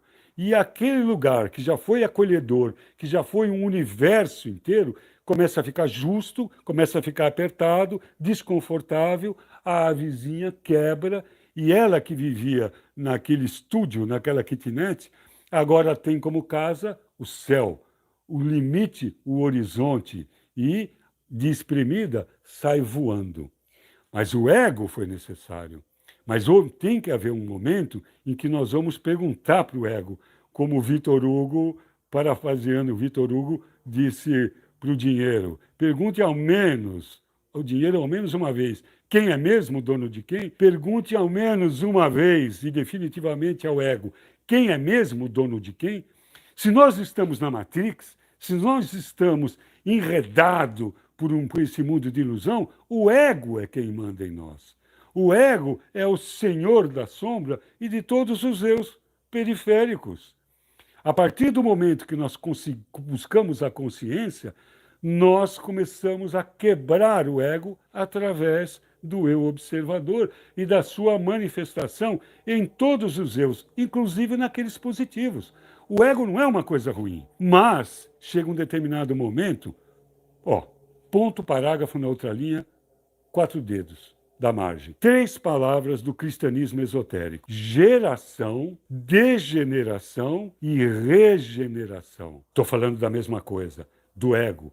Tem um momento que nós precisamos construir o nosso ego. Construir um ego bem feito, um ego bem formado, autoestima, limite. Eu sou eu, você é você. E saí da dependência e o meu ego me fez independente. Até que chega um momento que nós damos um passo à frente e vem a degeneração do ego. Essa degeneração do ego para haver a regeneração. E o que é a regeneração? É diminuir o sou eu e assumir o eu sou. Então, o ego é útil. Outra coisa que eu vejo nesses movimentos de consciência, nós temos que destruir o ego. Cara, falar isso para um psiquiatra, destruir o ego é psicotizar. O ego é um instrumento da nossa personalidade. Mas chega um momento que a consciência nos exige submetê-lo e perguntar: volta para o teu lugar. Você foi bem grato até aqui, e aí que vem nessas 3 palavras do cristianismo gnóstico, esotérico, que é degenerar o ego para regenerar o verdadeiro ser. Aqui é que tem que estar a nossa identidade. Cada vez que está nos eus periféricos, a identidade ainda está no ego. Mas ele é útil. Por isso que eu disse, a coisa mais inteligente que eu vi sobre isso foi esse exemplo do Gurdjieff, o ovo. Nós precisamos dele. Agora, a pergunta é: que ave que vai viver a vida inteira confortável dentro de um ovo? Esses somos nós, submetidos ao nosso ego. Aves que não voam, aves que sequer vieram à luz. E qual é a nossa parte dura? Qual é o nosso bico que quebra o ego? A nossa vontade, a nossa decisão. Esse desejo visceral de ir além, de querer mais, de quebrar as correntes, de sair do Matrix, de pegar a pílula vermelha. Lembra do Matrix? Quer continuar na ilusão? A pílula azul. Quer despertar e acordar? Toma a pílula vermelha. Esse é o momento que a nossa vontade quebra o biquinho, com o bico, com a nossa vontade, o ovo, e vem a luz. E aí, depois do ovo tem muito aprendizado até começar a voar, até alçar grandes voos. E esse é um contínuo crescimento. Falei pra caramba, mas eu acho que eu respondi. Então, é isso. Enquanto estamos com a batuta do ego, estamos com os personagens ainda. Outra pergunta. Uma pessoa perguntando, dizendo que não entendeu muito bem o lado positivo da sombra. Não há um lado positivo da sombra. É que existe uma compreensão. Vou repetir porque talvez não tenha ouvido. A Anísia reproduziu a pergunta de alguém e diz: eu não entendi direito o lado positivo da sombra. Não tem um lado positivo. É só uma compreensão de que às vezes ela quer economizar energia. Mas economia tem duas palavras nesse termo, dois sentidos. Economia de energia é o que a sombra faz, não gastar energia. Economia de energia, a ciência economia, saber investir, saber gastar, saber poupar, saber aplicar a energia. Então, o sentido de economia, de não gastar, é o que a sombra faz. Não é positivo nisso. Mas eu coloco de compreensão de que ela não é exatamente uma inimiga, que nós temos que acolhê-la para poder transformá-la. Porque se negarmos a sua existência, nós nunca vamos alcançar a luz. E é isso que me invoca, que me irrita em cursos que ficam prometendo uma série de coisas de autoconhecimento, imaginar coisas da luz, invocar anjos, mantras, posições, mudras. Tudo isso é legal, mas se não conhecer a sombra, não vai conhecer a luz. Existe uma música que acho que é do Beto Guedes, não, do Taiguara. Quem não soube a sombra não sabe a luz. Não sei o resto, mas é do Taiguara essa música. Quem não sabe a sombra não saberá a luz. E isto faz parte da nossa Constituição. Nós precisamos dar atenção para isso. Se a gente fica justificando, se a gente fica auto-enganando, temos que mergulhar aqui. De novo, temos que mergulhar aqui. E é esse cara que vai facilitar esse mergulho, que a gente instala disparando a emoção. Lembra do meu exemplo pessoal? Quando eu senti, oba, o Miltinho também está se ferrando, o perfeitinho está se ferrando, eu senti um prazer naquilo. Foi fugaz, fugaz. Foi uma centelha. O eu observador, pá, tocou o alarme e apontou o dedo. Olha aqui, é isto. Muito bom. Então, agora falamos sobre os eus periféricos, que são construídos pelos circuitos, que se montam através de repetição, emoção e imagem. Esses foram criando os eus periféricos, conforme os fatos da nossa vida. Nós fomos alimentando eles porque pela identidade.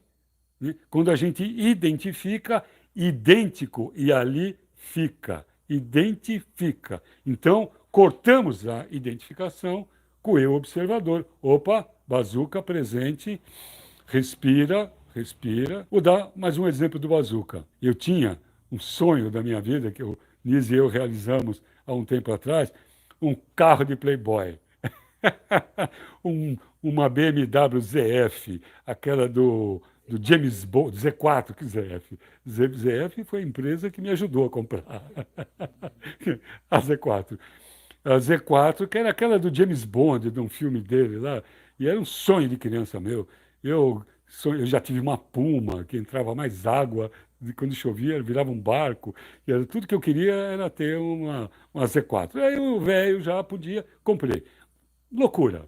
Um carro que só cabia nós dois, corria pra caramba, em Manaus não tinha nem lugar para poder andar com aquele carro. Mas um sonho de criança, um sonho de moleque, que é uma coisa que eu cultivo até hoje, um menino que tem em mim, espero que ele nunca morra. E aí, um belo dia, eu estava todo orgulhoso na minha ZF, e que era muito interessante, assim, né? Ela chamava muita atenção, aquele carro. Aí, quando parava, as meninas ficavam tudo olhando. Aí saía aquele tiozão. As meninas, que decepção! Era o Papai Noel e seu trenó. Mais um belo dia, estou andando, um cara me deu uma fechada e eu buzinei de susto. Quando eu buzinei de susto, o cara colocou o dedinho para fora e fez assim, ó.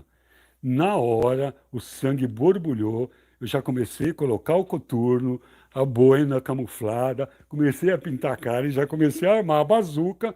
Opa, opa, o eu observador, opa, olha o bazuca aí, meu compadre. Chega, já está desgastado esse personagem. Aí respirei, e aí cheguei a pensar em chamar o Bento, em desejar, pô, meu amigo, você me dá a resposta ideal. Você me fechou, cuidado. Você está andando em alta velocidade, distraído. Você pode se acidentar e pode colocar outras pessoas em risco. Vá com Deus, meu irmão. Né? Mas não consegui. Eu despedi o Bazuca, mas chamei o Joker, o gozador, o tirador de sarro. Eu fui atrás do cara, parei no sinal, baixei o vidro, aí pedi para ele, baixa-se o vidro. E o cara estava invocado, né? Ele baixou o vidro, eu falei para ele, ó, também te amo, viu? Agora, quer me pegar? Vê se você me pega. E... eu deixei ele comendo poeira. Yes, yes. Resposta de menino, resposta não tão iluminada, mas bem melhor do que o primeiro impulso, que era desenroscar o mal educado dele e colocar no cofrinho dele. Não fiz isso. Por quê? Porque o eu observador esteve presente e eu tirei a identidade do Bazuca. E para tirar sarro, sei lá, também foi uma resposta meio infantil, mas coloquei o Joker para responder. É isso daí. Beleza? Mais alguma pergunta disso? Vamos lá. A Luciana perguntou se temos limitações reais ou só sombras que nos impactam. Luciana, que boa pergunta. Temos limitações reais? Bom, claro que temos. Né? Essas limitações estão mais no campo físico. Uma pessoa que tem, por exemplo, teve uma hipóxia, né? No momento de nascimento, um tocotraumatismo, que desenvolveu um retardo, essa pessoa tem um limite. Então, não é só sombra, ela tem um limite. Mas dentro de pressões, de estado normal de pressão e temperatura, nossas limitações são criadas pela nossa sombra mesmo. Eu não acredito em seres irrecuperáveis. Eu não acredito em pena de morte. Não acredito nisso, não mesmo. Então, por mais psicopata que seja a pessoa, ela tem dentro de si a possibilidade de vencer a sua sombra, salvo se tiver limites de inteligência e alguma coisa orgânica que o impeça.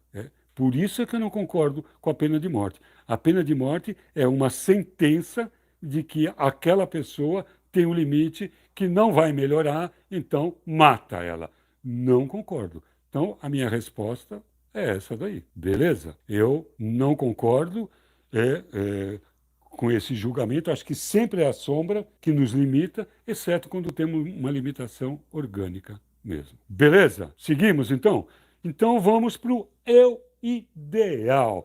Está aí uma coisa gostosa, divertida de fazer. E este é o exercício de hoje. O nome já está dizendo, eu ideal. Então, vamos recuperar um pouco lá, da primeira aula, da diferença de realidade e verdade. Realidade é o fato. Verdade é aquilo que ficou para nós. Então, se ficou pela nossa emoção e um processo cognitivo se monta, né, por repetição, emoção e imagem, eu posso criar um traço de personalidade, um eu ideal, se eu imaginar, colocar emoção e repetir. É simples assim. Simples assim. Agora, não se iluda. Simplicidade não tem nada a ver com simplista e nem com simplório. Simples como uma gota d'água, simples como um ovo. Aliás, Leonardo da Vinci dizia, não se iluda, a simplicidade é o último grau de sofisticação. Sofistica, sofistica, sofistica, até ficar simples. Quando ficou simples, ficou bom. Eu me esforço para pegar conhecimentos sofisticados e transformá-los em exemplos compreensíveis e deixá-los simples, para que a gente assimile. De novo, ser simples e ter um conhecimento simples é nobre. E é simples assim. Eu vou construir um ser ideal. Eu posso fazer um pupurri, um ser ou um ser para cada situação. Não é à toa que está esta taqueira de golfe aqui. Eu gosto de golfe. Aliás, eu acho um jogo maravilhoso, é um jogo ético, é um jogo de estratégia, é um jogo que você não vence o outro, você vence a si mesmo. É um constante aprimorar. Mas, quando eu vou jogar golfe, eu modelo, criei um personagem ideal para jogar golfe, que eu chamo de Wilbur Zero. Wilbur Zero. Zero é o handicap, que é a medida do golfista profissional. Você começa com 36 e vai pela vida, ficando cada vez melhor, melhor, melhor, até chegar no zero. O zero é o faixa preta, terceiro dan, sabe aquelas coisas assim? É o zero. Então, o personagem eu chamo de Wilbur. Aí, com o personagem ideal, eu associo.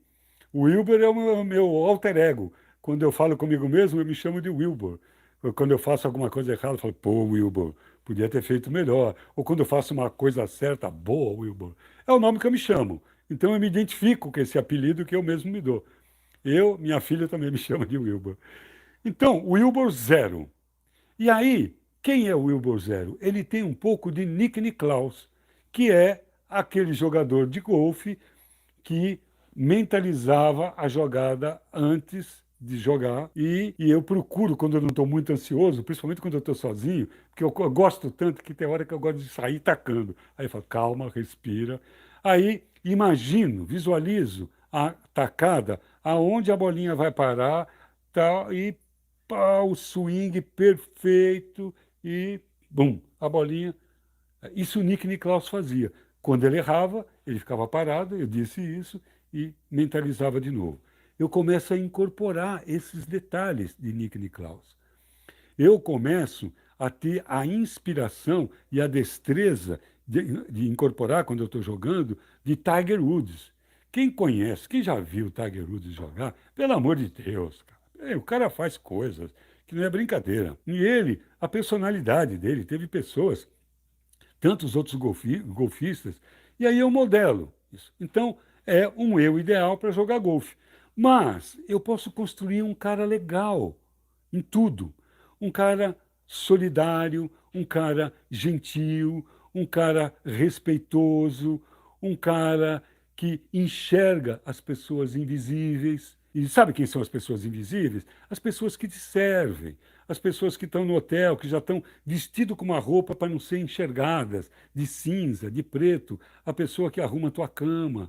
Então, um cara que cumprimenta as pessoas, que quer conhecer as pessoas. E eu sou assim, cada vez mais eu sou assim. Mas é uma coisa que você vai implantando e vai repetindo, vai colocando emoção e vai ficando cada vez melhor. Existe uma coisa, uma música do Lenine que ele fala: se não é, imite. Se não é, imite. Muito legal essa música. Aliás, Lenine é do caramba, hein? Lenine é do caramba. Muito bom ele. Muito legal. Mas, se não é, imite. Esse é o processo do eu ideal. Você começa a imitar, mas com imagem, com repetição e com emoção. E também o eu observador aqui. Ó, cumprimenta aquela pessoa. Eu vou ensinar um truque para você. Por exemplo, aí, um outro exercício, um truque. Descubra o nome das pessoas. A pessoa que te serve o cafezinho, a pessoa que te abre a porta no seu prédio, o porteiro, a pessoa que lava o seu carro, aquelas pessoas que te servem e que, por um grande engano, mais um truque da Matrix, se acham inferior a você. Porque você é doutor, porque o teu carro é bonito, porque sei lá eu o quê, se acha inferior a você. Cara, é uma ilusão isso. Não é verdade isso. Mas começa, por exemplo, sabe o nome da pessoa. O nome do cara é Oswaldo, lá, o cara que serve o cafezinho. Aí pergunta para ele, como é que é seu nome? Ah, Oswaldo. Legal. Aí, todo dia, quando você for tomar o cafezinho, fala, oi, Oswaldo, bom dia, tudo bem? Tal. Vê aquele cafezinho lá. Começa a perceber como é que o Oswaldo começa a reagir. Eu tenho isso como um truque, que hoje eu faço com bastante facilidade. Eu procuro conhecer o nome das pessoas e chamar as pessoas pelo nome. E quando você chama a pessoa pelo nome, você está dizendo, eu estou te vendo. Eu estou te vendo. E isso, você cria um espaço de harmonia para o outro. E você está exercitando uma pessoa legal. Por exemplo, no trânsito, principalmente no trânsito de cidade grande. É um exercício. É gostoso, a gente tem vontade de andar sobre a calçada, de passar sinal, de cortar para chegar antes. Calma, respira, faz um exercício de deixar o outro entrar. Ah, mas eu não sou assim. Cara, eu também não. Mas você começa a exercitar, aquilo vai incorporando. Como esses outros eus periféricos, pela repetição, pela emoção e pela imagem, eles se instalaram, eu vou usar repetição, emoção, imagem para instalar esse cara aqui. E aí você pode fazer um pupurri de pessoas que você conhece. Eu tenho alguns ícones que eu adoro, por exemplo, William Wallace. Lembra do Coração Valente, Braveheart, que era do Mel Gibson, que era um escocês porreta, valente, que deu a vida dele para libertar o povo dele. Cara, então, eu me inspiro nele ali, para coragem, não para coragem de guerrear, porque, como eu disse, a revolução é feita por lado de dentro das costelas, é vibratória, é mudando, mas como Pinóquio, eu preciso de coragem para enfrentar essa sombra. Me inspiro em William Wallace, né? O guerreiro da luz. Aí eu vou criando personagens que podem ser até mitológicos, mas pode ser, por exemplo, personagens de filme ou pessoas que você conhece, qualidades que você vê no teu pai, qualidades que você vê na tua mãe, num amigo teu, e vai modelando e criando um Frankenstein daquelas qualidades, todas elas ideais. E aí, repete, repete, repete, emociona. Quando você faz um gesto desinteressado por uma pessoa, um gesto altruísta, imediatamente o teu corpo libera, o teu cérebro libera endorfina, perdão, ocitocina. Ocitocina é um neurohormônio do amor, é aquele que tem na gravidez. A mulher passa por aquele parto doloroso, acaba o parto, ui, o meu pico roxo, e fica cheio de amor. Aquilo é ocitocina. Quando nós fazemos um gesto altruísta, a gente sente uma dose de ocitocina. Quem recebe, olha só, isso é uma pesquisa, quem recebe o gesto altruísta também tem uma liberação de ocitocina. E quem assiste a cena também se comove com aquilo. Quem faz é o que mais se ocitona. É o que mais coloca a descarga. Então, experimenta isso. O que Madre Teresa fazia, eu modelo Madre Teresa, amar melhor e servir mais, sem interesse, servir. Quando você percebe que você serviu alguém e que aquilo foi legal para a pessoa, não é a gratidão que vai te ocitonar, não é ela, é a satisfação de ter incorporado um comportamento legal. É isso. Então, o prazer não vem da gratidão, vem do ato de fazer o trabalho altruísta. E começa a modelar. Começa com as pessoas mais próximas, até servir, servir, servir. E outra coisa qualquer, gentileza, modela, cria um eu ideal. Ou em pessoas que você conhece, ou em pessoas fictícias, ou em comportamentos que você escolhe. Escolhe e experimenta para ver como é gostoso, como fica legal. E o retorno disso é criar a revolução vibratória. Porque se você faz isso para alguém, ela vibra numa sintonia de gratidão, e essa sintonia de gratidão é o oposto da raiva, da intolerância. E é assim que nós vamos mudar esse mundo. Trabalhando com a gente para chegar aqui, mas olha onde está o ideal. Não precisa estar aqui. Quando está aqui já é o ser ideal. Nós vamos montar e exercitar isso. Então é o seguinte, meu compadre. Então é o seguinte, minha comadre. A partir de agora, o meu desafio é que você comece a implantar o seu eu ideal. Este só tem benefício, é ideal e começa a criar essa identidade. Como eu disse, aí você coloca o teu nome, ou alguma coisa bem próxima a você. Nos eus periféricos a gente se distancia, nesse a gente se aproxima. E repetição, repetição, emoção e imagem. No fim do dia, comece a imaginar todas as vezes que você conseguiu aplicar, colocar na prática esse exercício do eu ideal. E aí, eu estou querendo que você coloque para nós aqui o seu eu ideal ali nos stories, colocando como é o seu ideal. Veja, eu não estou pedindo para você colocar e publicar os seus eus que dão prejuízo, né? Que aí você pode colocar, não vou falar isso não. Isso é com você. Mas eu estou querendo que você veja, que você preste atenção. Aliás, tudo isso é para ser feito, né? Mas o desafio, o exercício, é você construir um eu ideal e partilhar nos seus stories. E vamos nos divertir, né? Com os Wilbur Zero, com o Oruak, enfim, com aqueles personagens positivos e o eu ideal que você está construindo, exercitando, implantando, até o dia que ele fica natural.